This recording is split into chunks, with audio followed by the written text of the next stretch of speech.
Welcome to the Passive House podcast, brought to you by Passive House Accelerator, a catalyst for zero carbon building. For news, stories, and connections from all flavours of Passive House, check out the articles, videos, and more at passivehouseaccelerator.com. Sign up to receive regular updates about events, join the community forum, and of course, attend the weekly online Global Passive House Happy Hour. Now, here's this week's Passive House podcast.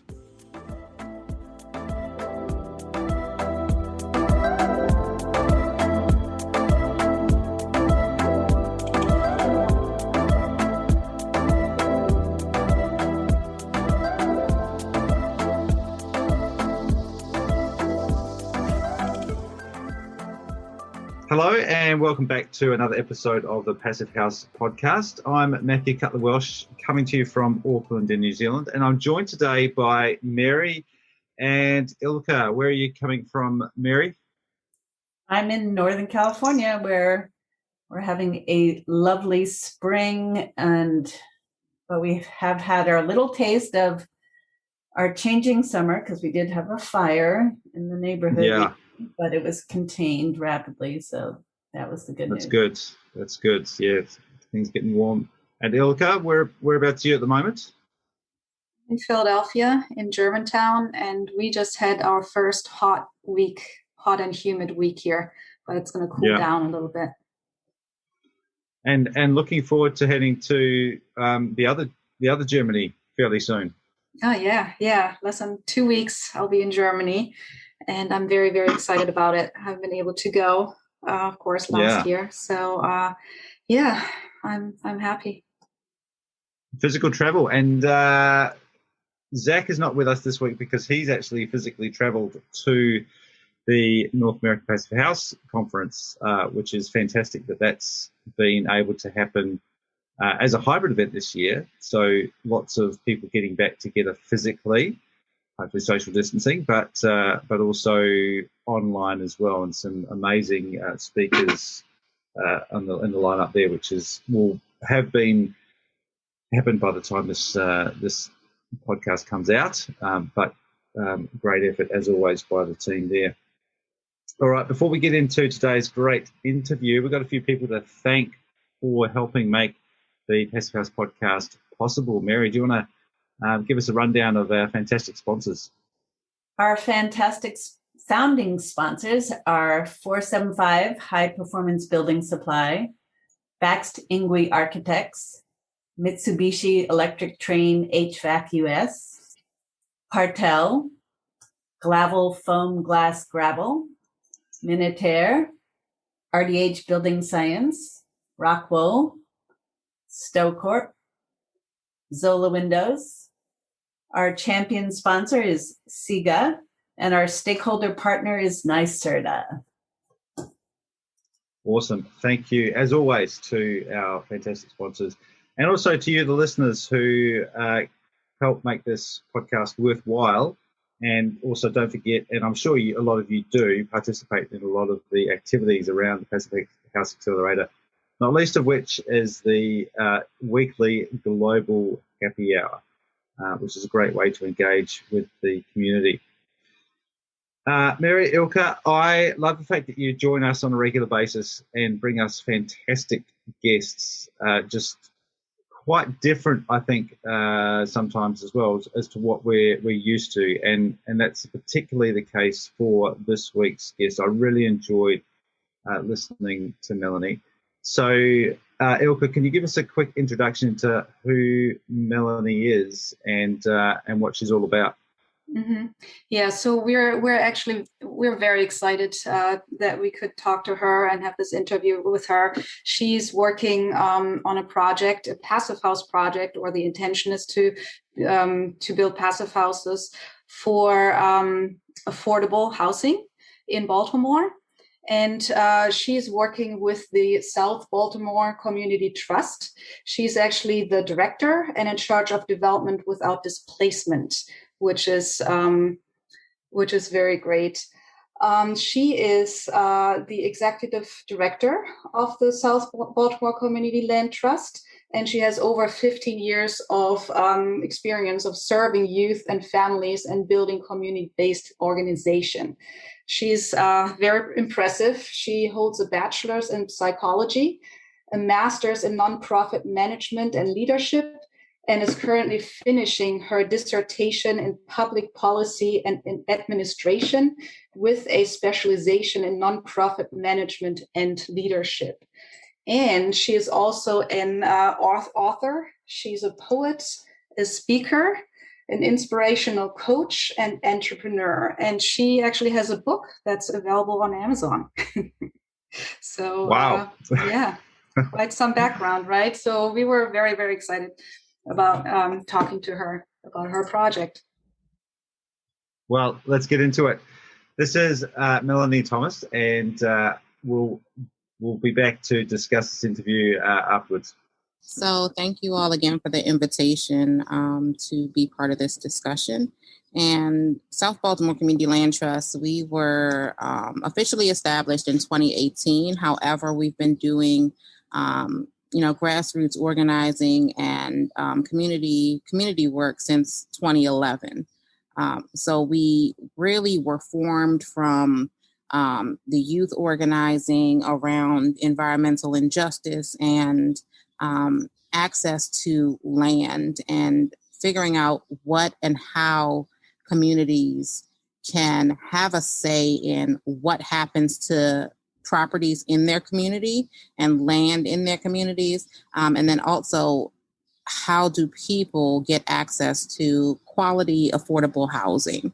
So our mission is to create community-led development without displacement and a just transition to zero waste in Baltimore.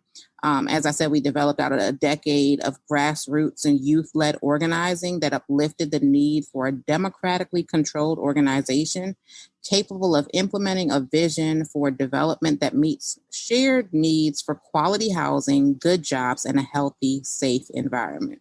In our community in Curtis Bay, we are surrounded by chemical pollutants and toxic chemical companies, incinerators, landfill, an open air coal pile, and several other factors that harm the residents that live here.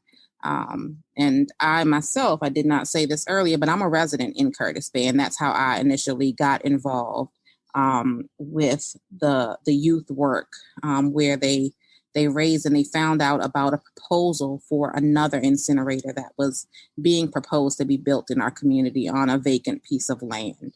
So that is where, all of this has really been birthed.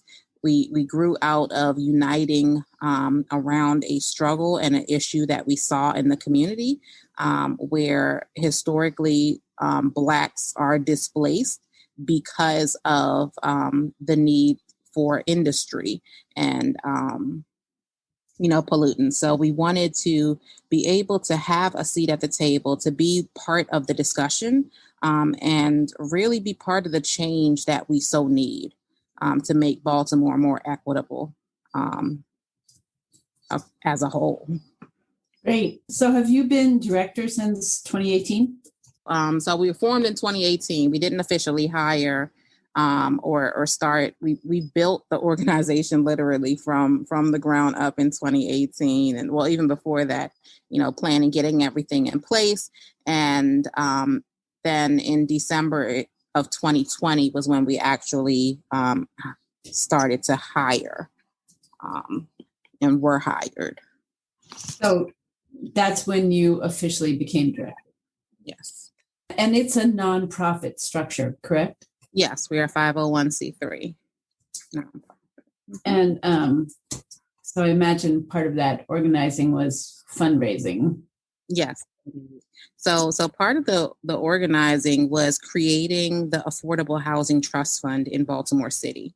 And what that fund did, we did a charter amendment. I don't know if any of you live or reside in Baltimore, but there was a ballot initiative that we did where we went around twice. So first in 2016, we did a ballot initiative to put this charter amendment on the ballot.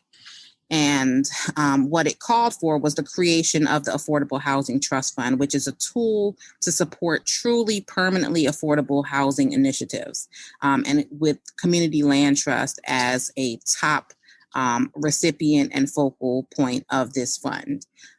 So 2016, the fund was created. In 2018, the fund was still empty. They hadn't even created the infrastructure or they hadn't created the necessary accounting to create this fund, right? And then in 2018, we did a second charter amendment where we got 13,000 signatures from registered voters in the city. And through that negotiation, the mayor's office called and said, please stop.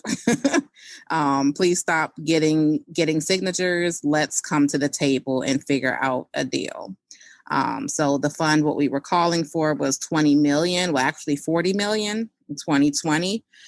We wanted 20 million the first year and then increase it by another 20. But we were able to secure the ballot, this initiative in 2020. And hold on, not 2020, it was 2019. We did the ballot initiative in 2018, and then in 2019, we finally got money in the fund. So in 2020, there was finally the awards, or the notice of funding availability was released. So it's been a process since 2016, getting this fund created, getting it funded, and it's funded through the transfer, a tax on real estate transactions over $1 million. So those transactions over $1 million, from that, a portion of like 1% to 2% go into this fund to support these priority areas that we set with Community Land Trust, housing, rental assistance, senior assistance for their housing repairs and different things like that, and a few other homeless prevention services, and some other pots of or agencies were included in this fund. And then, so through that, 2020, we applied for the first round of Community Land Trust funding, and in 2021, we were awarded. We were one of the 3 Community Land Trust awarded the first round of money. So it really has been like a full circle where we saw the issue. We realized that we had to be part of a solution because the city was not going to, or did not have the I guess the desire or the information, really.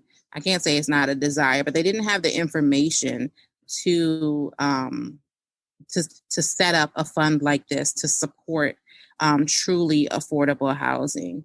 I feel as though in most cities, a lot of times people stick with the norm, and this challenges the norm a little bit, where we are given a tool to be able to help support.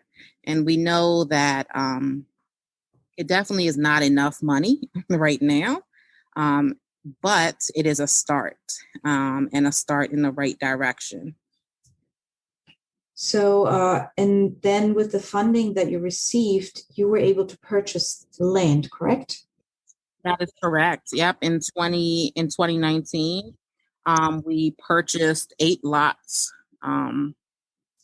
in Curtis Bay, right behind Benjamin Franklin High School. And that is our, that's where we are now with our development site. So these lots will support and be the future homes to 10 families, as well as provide a community park space. That was one of the, the initiatives that the youth were working on in the high school. I talked about. So we had access to, one of the vacant lots, and the crime and safety group, we planned a park space and got the residents involved, the community members involved. And as we continued to progress, and we realized that our initial site, development site of the housing, the process just wasn't working, where we couldn't get site control soon enough through the receivership process for the city. So with that, we realized, okay, this park space, there's a vacant lot here that was owned for 26 years by a real estate attorney, and he hasn't done anything with it. Let's try to buy it. And that's what we did. And we were successful. And then as the neighbors saw the youth and us working on the vacant lot, creating the park space, they wanted to sell their home. And so we were able to negotiate a purchase price of that home. And so just through all of that, we were able to get access to land and, the one existing home that will help us create permanently affordable housing for tenants and current renters that make no more than $50,000. So, and the idea is that the land trust will always keep the land, but then the buildings there, or the homes that are built onto it, are they going to be sold, or is it always going to be the ownership of the land trust? So the homes will be sold. The homes are going to be sold to, again, recipients and renters that earn no more than $50,000. So right now we are running monthly workshops where we orient people with the community land trust model, and understanding that the community land trust retains ownership of the land. That's what helps make the home affordable. And the grants, such as the Affordable Housing Trust Fund that we receive, help put subsidy into the home that it stays with the home. So the homes, when we say permanent affordability, the home will be permanently affordable to anyone, any income qualified person that comes after this first, the first homeowner decides to sell. So it's a bit of a shared equity model where the land trust retain the land, and the homeowner is able to build some equity in the process too. And you said you didn't get your funding until 2021, but you bought the land in 2019. How did that work? Yeah, so we actually crowdfunded. We raised some funds through crowdfunding to purchase the vacant lots. Okay, this is such an innovative idea, and I just kind of want to understand a little bit how you came up with it and carried it through. I mean, it takes a lot of, executive actions to not only come up with the idea, but to make it happen. So we are not the only community land trust in the city right now. Charm City Land Trust, I believe, is one of the oldest community land trusts in the city currently. With 20, I think it'll be 21, or they're entering their 22nd year. However, they started with just land stewardship. And last year, or the year before, they actually finished and bought their first home to remodel. So, through the education, we had been researching different tools to help stabilize communities and help keep housing affordable. And the community land trust tool was something that kept coming up. And, as we said, as we connected and we created these learning exchanges with the land trust here, or some of the older land trusts in different states and cities. And from there, was able to just learn about different ways that community land trusts are financed. right? So this was something through the education and outreach, we were able to, try this this process, and through us trying, we were successful in getting funding allocated and set aside to support the community land trust. Great. Moving forward with your housing development. So it's going to be, did you say 8 units or 10 units? 10 total. So our first phase of development is going to be 8 units. And that was what our recent award covered through the trust fund. And we're waiting on some additional funding from other sources to be able to develop the last duplex. Mm-hmm. Yeah, that's amazing. And then from there, you actually decided to not only build any house, you decided to build certified passive houses, right? So how did you hear about passive house, and what's the thought behind that? Perfect. Yeah. So we actually, I mentioned a little bit earlier that we had Neighborhood Design Center that was working with us to beautify the community space. And they actually introduced, there's a construction side of their program that connects you with architects. And we were introduced to 2 amazing gentlemen in our community that are knowledgeable about passive house, right? And they have heard and been privy to some of the environmental justice advocacy that our organization has been leading and been part of. And through that, we learned that passive house is a way to help block pathogens from entering into the home, and it really contributes to a healthier home. In our community, we have the worst air quality in the city. Just again, because we are surrounded by a lot of chemical pollutants and companies, and through just the pollution and all of that, we realized, okay, passive house, this could be a real solution to help address the environmental crisis that we're in and where the residents are. And we also learned that with passive homes, it's great for people that have respiratory illness and respiratory illness and other conditions that affect their breathing. So it really just is a tool that we're looking at to be able to help address and mitigate some of the environmental consequences. And also we learned that our homes they contribute to the greenhouse gas emissions, right? So passive house, again, is another way to reduce those emissions that are put off into our environment. We want a planet that we need to live in, right? That we want to live in, and we need to live in. So we have to take care of it. And passive house design really was a tool that we looked at that would address some of those concerns that we had, and hope that this can be something that can be modeled in other communities like ours that are overburdened. Where their home can help them, help make them healthier. Well, and additionally to that, the whole idea of affordability takes place there too, because the monthly bills of the occupants are going to be much lower than in a typical home.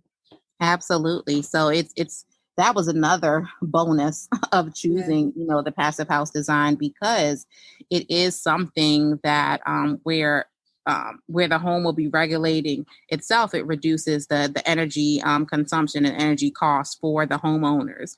And it also creates a space where the homeowners won't be house poor, where they won't have to worry about, okay, all right, well, we have to pay X amount for our mortgage and, this amount for our energy and this amount for water and all of that. But they'll have a more consistent billing with this type of house. Where are you now in the timeline of the housing development? And at what point do you open it up to potential buyers? Actually, we've opened it up to potential buyers now. We are hosting monthly workshops and sessions to really get current renters and first-time home buyers prepared for what home ownership means. And especially because we're doing the passive house, we realize that it's something that we have to educate ourselves as well as the future homeowners on. The differences in regulating their home and, not needing to set the temperature too high or, too low that the home will really regulate itself. But all of that. So we have monthly workshops where we go into the in-depth details and the ins and outs of home ownership and the path to home ownership. And we're doing that in partnership with Fulton Bank, as well as our architects and the passive house, our passive house, consultant, architect, and consultant. Yes, thank you. Our passive house consultant to be able to help educate and provide some information to the future homeowners. And we also realize that although right now with the pandemic, it's caused mortgage rates and interest rates to be really low, the credit requirement has gone up. So we're starting now to prepare our future homeowners, current renters, for home ownership, right? Helping them, connecting them with resources and agencies that would help them build their credit and work on debt reduction or savings plan or something that would help them get ready for their home. So what is the timeline for when you're going to start construction? You're in the design phase currently, correct? That is correct. We're in the design phase. We're in the design pricing phase right now, where Ilka and her team, they are working this morning. We were on a prep call just reviewing some of the systems that they put in place to identify pricing models, right? And I just learned a lot. I was kind of overwhelmed by all of the information. It's a lot of information. All of the information that was, shared this morning, but it was amazing because it broke it down into simplistic terms on how many beams and how many, panels each wall would need, and all of these different, all of the different information that's needed to figure out how do you build this house. So it's really amazing. So that's where we are right now, figuring out our pricing, exactly where our estimates came in, to see exactly how much this development is going to cost us. And so that's an interesting process that you're going to be using. So can you tell us a little bit? You've chosen to work with Hultram Systems and use a panelized approach, but in a not necessarily going through a factory, right? Mm-hmm. Yeah. So one of the reasons we were introduced to Hultram Systems through our main architect, Jason Neal. And again, our team is so special because they understand the mission and they understand the need for this type of development and the importance of it. And they are patient and understanding in my inquisitive nature to get more information and about okay, well, what does this mean? You're using these terms, but speak plain language so that I can understand. And they are patient with me in just relaying what this means and what the implications are for choosing, this type of pipe over another type of pipe, or this type of wood over another type of wood. And, and those factors I think are really important to understand so that I can, my goal in asking questions and learning is to be able to share that information with other people so that they can understand, and so that I can be a good steward in relaying the information and understanding exactly what we are building and what we are creating for our community. So we learned about them and have selected them, and then we're really excited too, and to be working with Mason Dixon, who we're going to retain as our general contractor.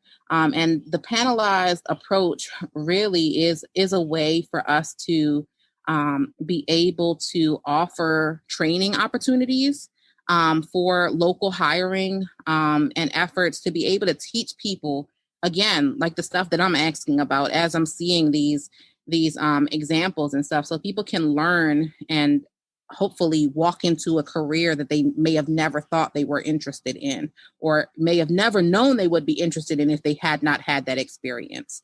Local hiring and a commitment to giving back to the community and making sure that the community is part of the development is really important to us. Yeah, so we are also so excited to work on this, and we're doing this the first time actually, because so far we've always partnered with big or smaller factories.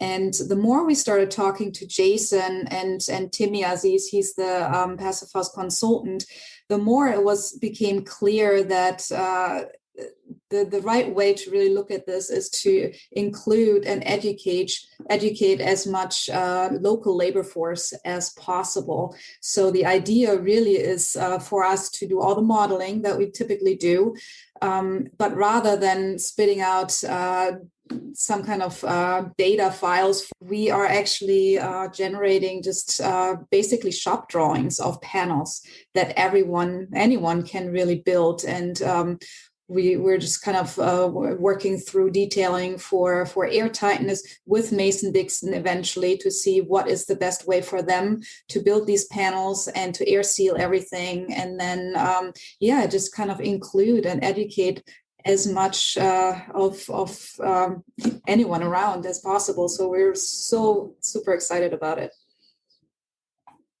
So the general contractor that you're working with has a warehouse, and the panels for the homes are going to be constructed there. Is that how it's going to work? That is the hope from what I understand, depending on their ability to see what they can handle logistically, the size. I'm not sure the size capacity of the different types of panels that they can make within there, but that is something that they're working on diligently right now to figure out what the best process would be and what they'll be able to make on site in their warehouse, or what other options they would need to implement in order to make this work.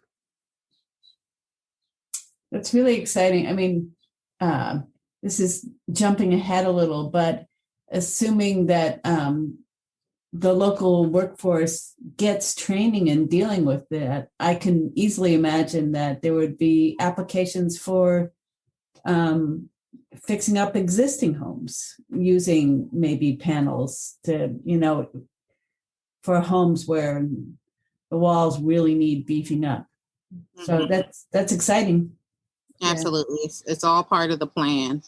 We're working, and this will actually be a first for Baltimore, a first certified passive home in Baltimore.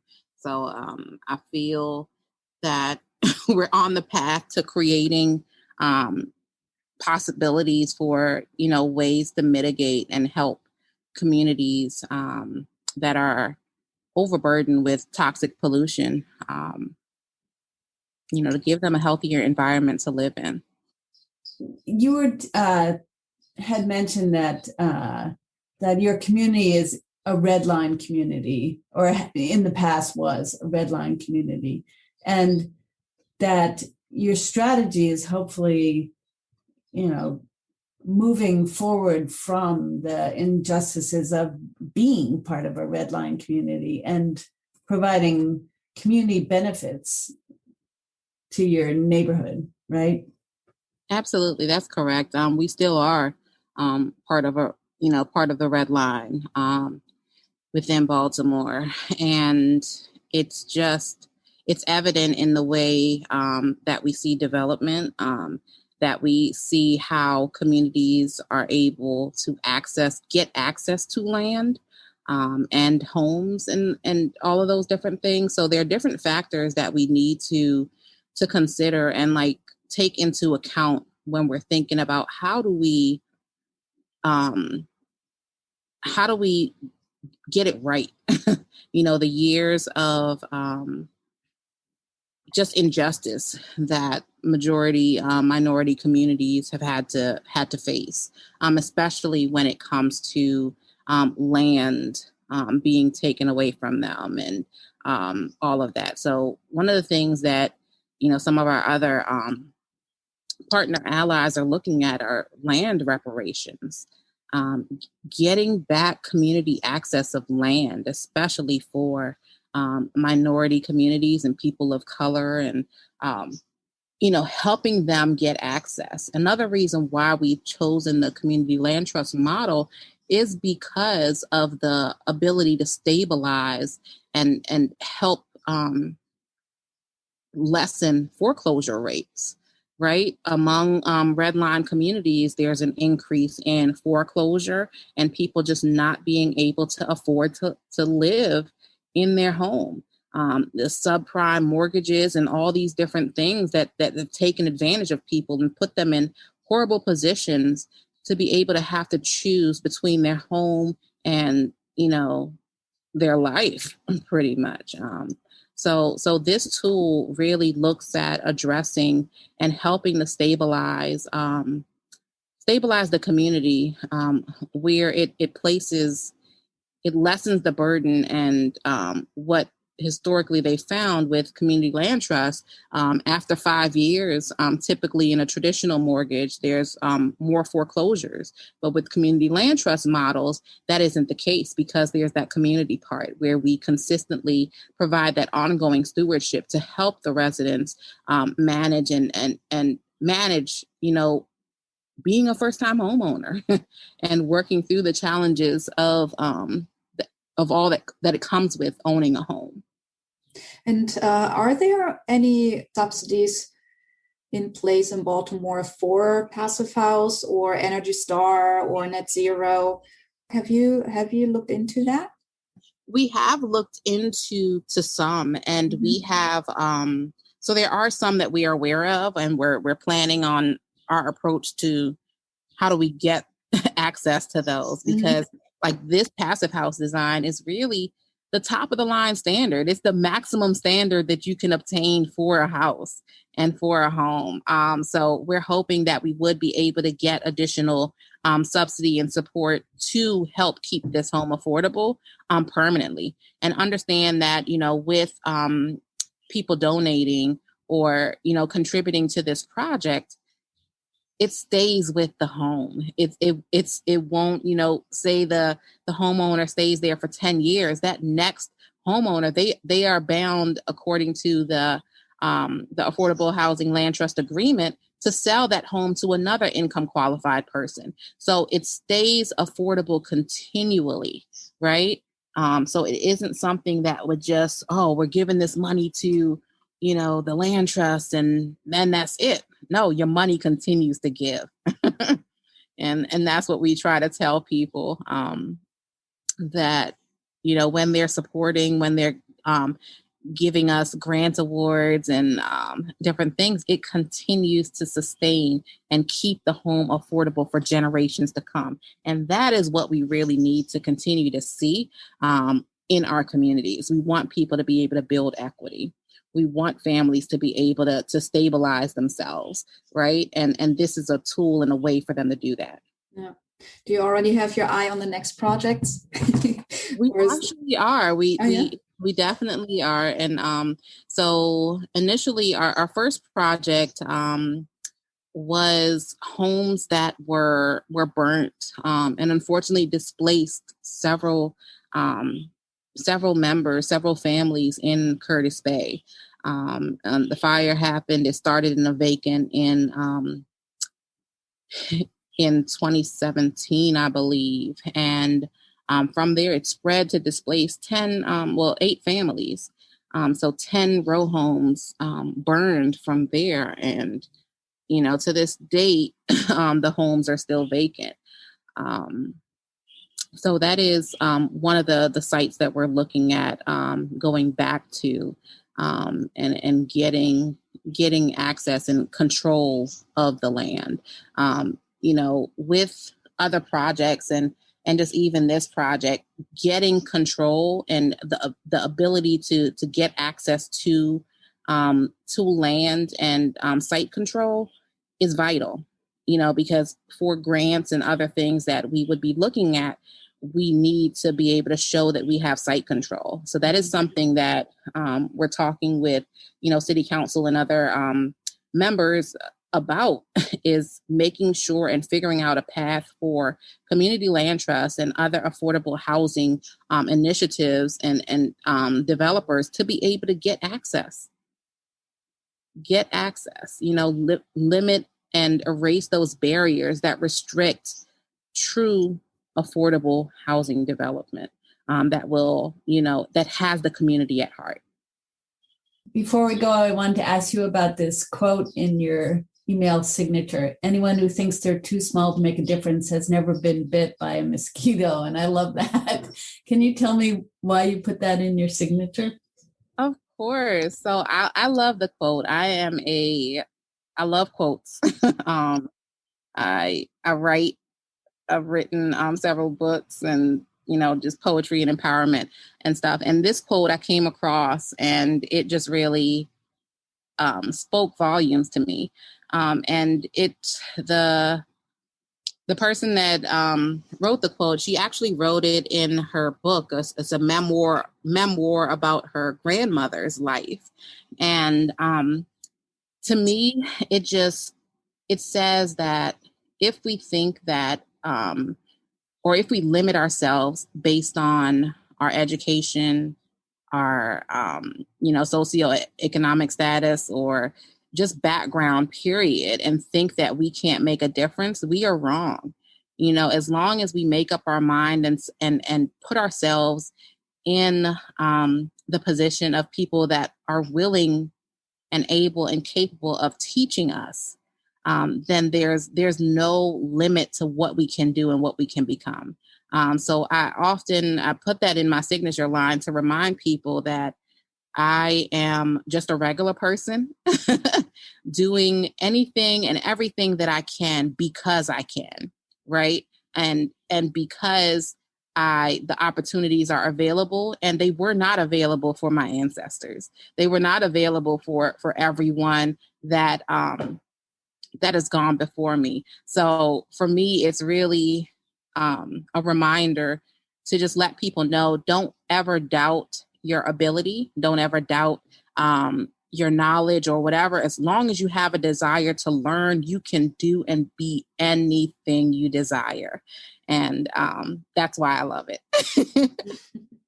That's great. Yeah, I really appreciate that too. Yeah. The perfect ending to our podcast. Especially as women. Women are they have so much potential and they hold so much together. And I feel oftentimes women are not really given the authority and respect that they deserve. So to all the women that's listening to this, you are powerful, you are amazing, and we can do and be anything. Perfect. Thank you so much. Yeah. Really appreciate that. Yeah. This was really, really amazing. And I'm so happy that you agreed to talk to us and let people know about this amazing project and all the ideas and all the work that's behind it. Yeah, it really is the team. I can't take credit, for any of this. And again, I just thank our team for being patient, for being understanding and being open to accepting and understanding the community values that we bring with everything that we're doing. So thank you, Ilka, for joining the team and just being a woman rock star, in this world of development, where it's not many women that are leading the charge, or not many women that are recognized. I'll say that because I know that there are women leading, but not many women that are recognized. So thank you. But I think you can take all the credit because you put the team together, and you're the powerhouse behind it. Well, thank you all. All right, and that was Meleny Thomas there of the South Baltimore Community Land Trust, and you can find their websites, SBCLT.org, with a bit of information about who they are and what they do. Let's start with you, Ilka. First of all, how did you come across Meleny? Mm-hmm. Yeah, we're lucky enough to be connected with Meleny through the architect of the project, Jason Neal. They were working together on designing these passive homes, passive houses, and Jason was very interested in prefabrication. So he reached out to Holzraum System, and we started working together. And yeah. And the team kind of, put their heads together and thought about a really good way on how to approach this. And we actually kind of at some point went away from the idea of buying panels from a big factory rather than really just including more local labor force, and use this process also as an educational process. Yeah, education is a big part of the whole project. I really like in the middle how she talked about educating the future homeowners on what it is that they're getting, and part of that being passive house. And she talked about setting the expectations around setting a thermostat and having these houses and how they operate, which I hadn't really thought about or heard before, but I think it's such a good point to educate future homeowners about what they're coming into. But picking up on your point there's a wider opportunity to educate the industry and educate the market about things like the opportunities for prefabrication that don't have to be a full-scale factory, and you can get the benefits of that by just doing it locally in your own workshop. And it's something that a contractor could potentially pick up on and get the advantages of. It's kind of slipped in there towards the end of almost a bit of an afterthought, but it could be quite a paradigm shift for some contractors. Mm-hmm. Yeah, no, we really like the idea, and we realized through, we do this kind of modeling for factories, and at some point realized that the outputs that we generate, anyone can actually build from a set of shop drawings, right? Yeah. And you really don't need all these tools right away. I mean, you can start and you can build up once everything is is going well, but you don't really need a huge investment up front in order to build panels according to shop drawings. Yeah. Passive house is almost a bit of an afterthought in its well, I'm sure it's not in terms of the project, but just in the way the interview unfolded. And I want to go back to the core, and obviously one of the big drivers for Meleny, her CV, as you said at the outset, is quite incredible, but a lot of it is focused on empowering other people. This is a particular project based on affordability, but it's really about helping the community, and that seems to be a big focus. It's public policy, but it's about bringing people together and helping people out in the community, and that just came through very, very strongly in Meleny's story. But this is really a project about affordable housing. She mentioned quite a few times this concept of truly affordable. I'm not sure if you've spoken with her about what that actually means. Have you defined what that is, or have you set any benchmarks around that, or is it just kind of an underlying philosophy for the project to make it affordable? So the way I understood it and what stood out to me is that the value stays with the building or with the project. So first of all, you make it more affordable by actually owning the land. So the homeowner actually doesn't acquire the land, which is quite a bit of money, right? That you have to. So this is the establishment of that trust, right? Was to buy the actual land. Exactly. Yeah. And then, but then the house that's being built is being bought. I mean, I think they have some units that are going to be rented as well. But the goal is to encourage home ownership in this neighborhood, and then people have to qualify. They have to have a minimum kind of income level, or maximum. But then also the way she phrased it is that the value always stays with the property. So if they get basically a discount on ownership or owning these homes, they have to pass it on to the next owner. They can't just kind of sell it for a lot more, and just kind of one family or one person is going to benefit from it. It's going to be just staying with the property. So all the following homeowners can benefit from this affordable model. And if I jump in here, in addition, the affordability, long-term affordability goes with having utility bills that are affordable, that are guaranteed to be affordable for the life of the building, which is a benefit that Passive House provides. Yeah. She also, Meleny also mentioned equity, which I guess is another benefit of having an ownership of the house that sits on the land, is that then if that family wants to, basically helping them get on the ladder, because then they have something to go to the bank if they want to purchase a house somewhere else or upscale, then they've got some equity that they can use to help achieve that. So it's really just helping people get started. It's a great model to leverage money and that trust that owns the land, just to enable people to get going. And also just kind of supporting throughout, like even later years. She said that a lot of times after 5 years, there's a lot of times people can't hold the mortgage. And if there is any kind of difficulties there, the community land trust is still there to support these people and figure out finances and everything, so that there's a much lower rate of foreclosure. Yeah. She talked about stability. It's quite a big theme. Yeah.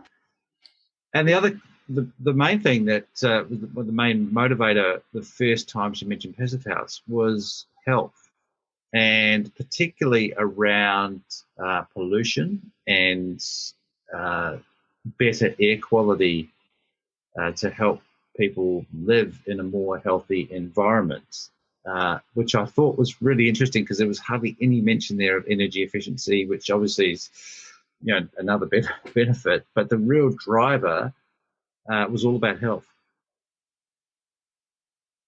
Yeah, and I think it's through improved indoor air quality. Yeah, and it's a result of this particular neighborhood, right? Because the reason they even got involved was because they were planning another, I think, an incinerator or something, and they were able to avoid that. And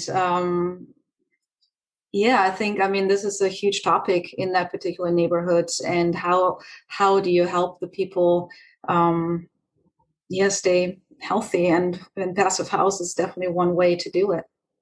Yeah, and I guess the bigger picture is that's a great way to sell Passive House, or to encourage other property owners, developers, community trusts, whoever, to consider Passive House as a solution to a health and affordability issue as well. And then they get all the other benefits that we know about. But if that's what helps people get over the line in terms of considering Passive House as a standard, then that's great. Yeah, absolutely. Anything else from either of you that stood out? So I think, I'm fortunate enough to be on this team, as she mentioned. And I just want to emphasize how important it is to have a good team and have everyone on board, and that everyone has been very, very generous with their time and just kind of creativity as well, of trying to make this work. And it's, we just feel so fortunate to be on that project and being able to experience this. And I really like the sentiment at the end, and I encourage everyone to go and be a mosquito as well. So, regardless of your size, make it have an impact wherever you are, whatever you're doing. All right. Well, let's finish off. It's a busy time at the moment, Mary. We've got a whole bunch of stuff going on, as always. Got a bit of a rundown of the top events coming up. As always, it is busy here at the Accelerator, and next Tuesday, June 15th, we're going to be joined at Construction Tech Tuesday by Mario Bisesiar from City Line Interiors, who's going to be talking about the techniques needed to do a retrofit of a single unit in New York City in a co-op building. And on Wednesday, at the Global Passive House Happy Hour, we are going to be joined by Jane Sanders of Henson Architecture, who is the architect involved in that co-op single unit retrofit. So that should be pretty interesting to get the two of them, one after the other. And then we're going to have a special Passive House Components Spotlight with Stowe Corp on Thursday, June 17th at 10 a.m. Pacific, 1 p.m. Eastern, with Thomas Remele and Zach Veres from Stowe Corp talking about air and moisture barriers. And then we're excited by this special event coming up on Thursday, June 24th, Centering Equity in Passive House, co-presented by Astrid County and Johnny Rezvani. So we're looking forward to that event. Please go to the Passive House Accelerator website to learn all the details and sign up. And also, if you do miss any of those events, then rest assured you can find them all on the Passive House Accelerator website. And I know that for some people, particularly Europe, some of the timing doesn't quite work out for unless you're very, very dedicated and want to stay up until midnight. But there's a growing library of videos and past events you can have a look. And while you're there, I think we need to mention, Mary, one of your projects you've been busy on. You can also explore the magazine. Yeah, I think you should have a little bit of a bit of a boast about your recent project. The all retrofit issue is coming out today and should be on the website shortly. Well, I think by the time people hear this, it should definitely be up there. Should definitely be up there yes.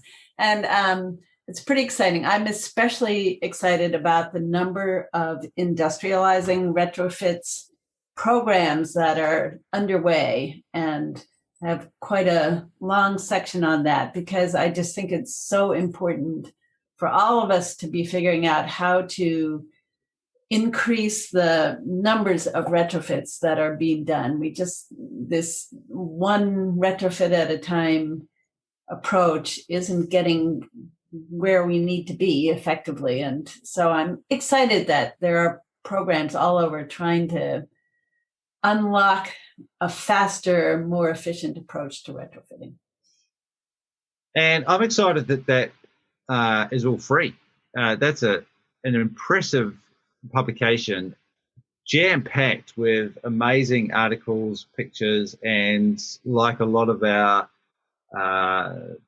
technical sessions, people don't hold back on sharing knowledge and learning from those projects, and it's all in there and it's all free. So head on over to passivehouseaccelerator.com, look for the magazine in one of the drop-down menus. You should find it there, and there's a whole bunch of previous editions as well that you can all download. Grab yourself a copy, read it, PDF or online. Fantastic stuff. All right. Well, thank you very much again, Mary and Ilka, for bringing us another great interview. It's always a pleasure.